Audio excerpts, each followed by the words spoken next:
Hi friends, అందరికీ నమస్కారం. Welcome back to our channel. Andhra Pradesh రాష్ట్ర వ్యాప్తంగా ఉన్నటువంటి ఎస్సీ, ఎస్టీ, బీసీ, మైనారిటీ మహిళలందరికీ కూడా గుడ్ న్యూస్ అండి. మనకు వైఎస్ఆర్ చేయుత పథకం 4వ విడత నిధులైనటువంటి వాటి గురించి మనకు ఒక అప్డేట్ రావడం అయితే జరిగిందనమాట. అయితే మనకు ఈ యొక్క నిధులైనటువంటివి ఎన్నికల కమిషనర్ గారి ఆదేశాలతో విడుదల కాబోతున్నాయన్నమాట. ఆంధ్రప్రదేశ్ రాష్ట్రంలో ఎన్నికల కోడ్ అనేటువంటిది అమల్లో ఉన్నా కూడా ఈ యొక్క నిధులైనటువంటివి అయితే విడుదల చేయబోతున్నారు. అయితే మనకు ఈ యొక్క నిధులైనటువంటివి ఏ జిల్లాలకైతే విడుదల కాబోతున్నాయి రేపటి రోజున అనేటువంటి దాని గురించి అయితే ఈ వీడియోలో అయితే చూద్దాము. ఓకేనా? వీడియోని ఎండ్ వరకు చూడండి. అదే విధంగా ఒకవేళ మీకు డబ్బులు అనేటువంటిది పడినట్లయితే మీరు ఏం చేయాలి? అదే విధంగా మీ బ్యాంకు ఖాతాకు అమౌంట్లు అనేటువంటిది ఎటువంటి అంతరాయం లేకుండా పడాలనుకుంటే మీరు ఏం చేయాలి? మొదలైన కంప్లీట్ డీటెయిల్స్ గురించి క్లారిటీగా అయితే ఈ వీడియోలో అయితే చూద్దాము. దీనితో పాటుగా నెక్స్ట్ ఇంకొకటి ముఖ్యమైన విషయం ఏమిటి అంటే మనకు ఆంధ్రప్రదేశ్ రాష్ట్రంలో ఎన్నికల ప్రక్రియకు సంబంధించిన తేదీలు అనేటువంటి వాటిని అయితే ఫిక్స్ చేశారనమాట. అయితే వాటికి సంబంధించి కూడా ఫుల్ ఇన్ఫర్మేషన్ అయితే ఈ వీడియోలో అయితే చూద్దాము. ఏ తేదీన ఏవేవైతే జరగబోతున్నాయి కార్యక్రమాలు అనేటువంటివి. ఓకేనా? వీడియోను ఎండ్ వరకు చూడండి. వీడియో కొంచెం లెంతీగా అయితే ఉంటుంది. ఎండ్ వరకు చూసి వీడియో మీకు నచ్చినట్లయితే ఒక చిన్న లైక్ చేసి నన్ను సపోర్ట్ చేయండి దయచేసి. మీరు చేసే ఒక చిన్న లైక్ వల్ల ఈ వీడియోకు యూట్యూబ్ అనేటువంటిది రికమెండ్ అయితే చేస్తుంది. ఓకేనా? అదే విధంగా మన యొక్క ఛానల్ సబ్స్క్రైబ్ అనేది చేసుకొని బెల్ ఐకాన్ అయితే ఆన్లో అయితే పెట్టుకోండి. ఇక లేట్ చేయకుండా డీటెయిల్స్ లోకి అయితే వెళ్ళిపోదాము. ఫ్రెండ్స్, ముందుగా మనకు ఇక్కడ చూసుకున్నట్లయితే ఆంధ్రప్రదేశ్ రాష్ట్రంలో ఎన్నికలకు సంబంధించిన తేదీలు అనేటువంటివి అయితే మనకు విడుదల చేశారనమాట. ఫస్ట్ ఆఫ్ ఆల్ మనకు నోటిఫికేషన్ విడుదల ఏప్రిల్ 18వ తేదీన అనగా ఈ రోజు అనమాట. ఈ రోజున మనకు నామినేషన్ల స్వీకరణ ప్రారంభం అయితే అయ్యిందనమాట. నెక్స్ట్ దీంతో పాటుగా నామినేషన్లు దాఖలు చేసే చివరి తేదీ వచ్చి అంటే మనకు ఈ యొక్క నామినేషన్ లాస్ట్ డేట్ వచ్చి ఏప్రిల్ 25వ తేదీన అయితే అదే డేట్ అనమాట. నెక్స్ట్ అదే విధంగా మనకు ఏప్రిల్ 26వ తేదీని చూసుకున్నట్లయితే నామినేషన్ల స్క్రూటినీ అనమాట. దీనికి సంబంధించి ఏప్రిల్ 29వ తేదీన నామినేషన్ల ఉపసంహరించుకునే గడువు అనమాట. ఏప్రిల్ 29 లోపల ఎవరైనా వద్దు అనుకుంటే ఆ యొక్క నామినేషన్ అనేటువంటి వాటిని రిటర్న్ చేసుకోవచ్చు. నెక్స్ట్ అదే విధంగా చూసుకున్నట్లయితే పోలింగ్ అనేటువంటిది అంటే ఎన్నికలు అనేటువంటివి మనకు మే 13వ తారీఖున అయితే జరగబోతున్నాయి అనమాట. నెక్స్ట్ అదే విధంగా జూన్ 4వ తేదీన ఓట్ల లెక్కింపు అనేటువంటిది అయితే విడుదల చేస్తారనమాట. మనకు ఓట్ల రిజల్ట్స్ అనేటువంటిది అయితే వస్తాయన్నమాట ఆ రోజు మనకు. ఇక మనకు ఎన్నికల కోడ్ అనేటువంటిది ముగిసేది జూన్ 6వ తేదీకి అయితే ఎన్నికల కోడ్ అనేటువంటిది కంప్లీట్ గా అయితే ముగుస్తుంది. దాని తర్వాత ఇక మనకు కొత్త ప్రభుత్వం అనేటువంటిది వస్తుంది అనమాట. ఎవరైతే వస్తారో ఏ ప్రభుత్వం అయితే గెలుస్తుందో ఏ పార్టీ గెలుస్తుందో ఆ యొక్క ప్రభుత్వం అనేటువంటిది వస్తుంది. ఆ రోజున మనకు ప్రమాణ స్వీకారం అయితే చేస్తారనమాట. ఓకేనా? ఇదండి మనకు ఎన్నికల ప్రక్రియకు సంబంధించి డేట్లు అనేటువంటివి అయితే విడుదల చేశారు. ఇక మనకు చేయుత పథకానికి సంబంధించి అప్డేట్ అనేటువంటిది చూసుకున్నట్లయితే మనకు ఆంధ్రప్రదేశ్ రాష్ట్రంలో ఉన్నటువంటి మహిళలందరికీ కూడా వైఎస్ జగన్మోహన్ రెడ్డి గారు మార్చి 7వ తారీఖునైతే ఈ యొక్క చేయుత పథకం నిధులు దీనితో పాటుగా మార్చి నెలలో పలు పథకాలు అనేటువంటివి అయితే విడుదల చేశారనమాట.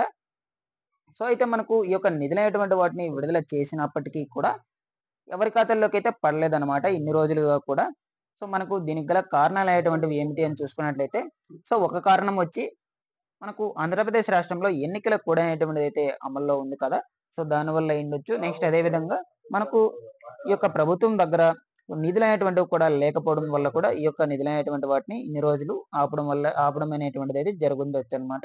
ఇవి 2 కారణాల చేత కూడా జరుగుండొచ్చు. నిలిపివేయడం ఏమిటి అంటే నాకు తెలిసి ముఖ్యంగా ఎన్నికల కోడ్ అనేటువంటిది అమల్లో ఉంది కదా, దాని వల్లే నిలిపివేశారు అనుకుంటున్నాను. దాని తర్వాత మనకు పర్మిషన్ అనేటువంటిది తీసుకొచ్చానన్నారు జగన్మోహన్ రెడ్డి గారు. బట్ అమౌంట్లు అనేటువంటిది కూడా విడుదల చేయలేదు.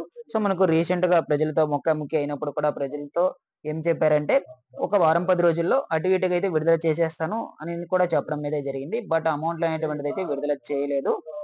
అయితే మనకు ఈ యొక్క నిధులైనటువంటివి ఎట్టకేలకి విడుదల చేస్తున్నారనమాట ఈసీ గారి ఆదేశాలతో. ఇక్కడ మీరు చూసుకున్నట్లయితే ఏ జిల్లాల వారికి ఈ యొక్క నిధులైనటువంటివి అయితే విడుదల కాబోతున్నాయి వంటిది ఇక్కడ మనం చూసుకున్నట్లయితే ఫస్ట్ ఆఫ్ ఆల్ శ్రీకాకుళం జిల్లాలో మనకు ఈ యొక్క నిధులైనటువంటివి అయితే విడుదల కాబోతున్నాయి అనమాట. నెక్స్ట్ అదే విధంగా తిరుపతి అర్బన్ లో కూడా మనకు ఆల్రెడీ చెక్లు అనేటువంటివి కూడా పంపిణీ చేసేసారు కదా. ఇక మనకు ఈ యొక్క నిధులైనటువంటివి విడుదల కావాల్సింది మాత్రమే ఉండేది. ఇక్కడ కూడా విడుదలవుతాయి అనమాట.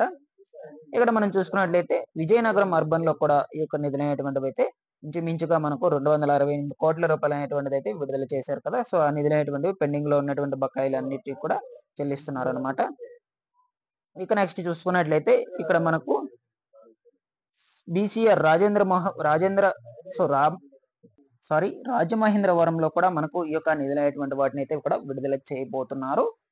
సో నెక్స్ట్ అదే విధంగా బాపట్లలో ఈ యొక్క వైఎస్ఆర్ చేయుత నిధులనేటువంటివి విడుదల కాబోతున్నాయి. అదే విధంగా ఇక్కడ మనం చూసుకున్నట్లయితే రాయచోటిలో కావచ్చు, సో ఈ విధంగా పాడేరులో కావచ్చు, ఈ విధంగా మనకు ఈ జిల్లాల్లో ఈ యొక్క నిధులైనటువంటి వాటినైతే అనంతపురంలో కావచ్చు, సో మనకు పలు జిల్లాల్లో అయితే ఈ యొక్క నిధులైనటువంటి వాటిని ఈ విధంగా అయితే చెక్కులైనటువంటివి పంపిణీ చేసిన వారందరికీ కూడా నిధులైనటువంటివి విడుదల చేయబోతున్నారనమాట. అయితే మనకు వీటికి సంబంధించి చాలా మంది అయితే ఎదురు చూస్తూ ఉన్నారు. మహిళలందరూ కూడా ఎప్పుడెప్పుడు అని విడుదల చేస్తారని. సో మనకు ఈ రోజున నామినేషన్లు కూడా ప్రారంభమయ్యాయి. సో ఇక మనకు త్వరగా అయితే విడుదల చేయాలి కాబట్టి స్టార్ట్ చేశారనమాట. ఈ యొక్క నిధులైనటువంటి వాటిని విడుదల చేయడము. సో ఇక మనకు త్వరలోనే ఎన్నికలనేటువంటివి కూడా రాబోతున్నాయి. ఇక మనకు ఎన్నికలనేటువంటివి వచ్చినట్లయితే ఇంక మనకి సభ్యులకు సంబంధించి అయితే విడుదల చేస్తారని ఆశలైతే వదులుకోవాలి కాబట్టి, సో ఇక టైం లేదు కాబట్టి మనకు త్వరగా అయితే విడుదల చేస్తున్నారు ఈ యొక్క నిధులైనటువంటి వాటిని. ఈ నిధులైనటువంటివి మీ బ్యాంకు ఖాతాలకు ఎటువంటి అంతరాయం లేకుండా పడాలి అనుకొని చూసుకున్నట్లయితే, సో ఫస్ట్ ఆఫ్ ఆల్ మీరు ఇచ్చినటువంటి బ్యాంక్ అకౌంట్ అనేటువంటిది ఉంటుంది కదా! ఆ యొక్క బ్యాంక్ అకౌంట్‌కి మీ ఆధార్ కార్డ్ నంబర్ అనేటువంటిది లింక్ అయితే అయ్యుండాలి. ఖచ్చితంగా అయితే లింక్ అయ్యుండాలన్నమాట. లింక్ కాని యెడల మీ బ్యాంక్ ఖాతాకు అంటే ఐ మీన్ మీరిచ్చినటువంటి బ్యాంక్ ఖాతాలో పడదు. ఏ బ్యాంక్ అకౌంట్‌కి లింక్ అయి ఉంటుందో, సో ఆ యొక్క బ్యాంక్ అకౌంట్‌లోనే అమౌంట్ అనేటువంటిది అయితే పడడం అయితే జరుగుతుంది. ఓకేనా? సో నెక్స్ట్ అదే విధంగా మీ బ్యాంక్ అకౌంట్ అనేటువంటిది దానికి ఎన్‌పిసిఐ లింక్ అనేటువంటిది అయితే చేసుకో ఉండాలన్నమాట. ఎన్‌పిసిఐ లింక్ కంపల్సరీగా అయితే చేసి పెట్టుకో ఉండాలి. సో లేదు అనుకుంటే కూడా మీ బ్యాంక్ ఖాతాలకు అమౌంట్ అనేటువంటిది అయితే జమ కాదు.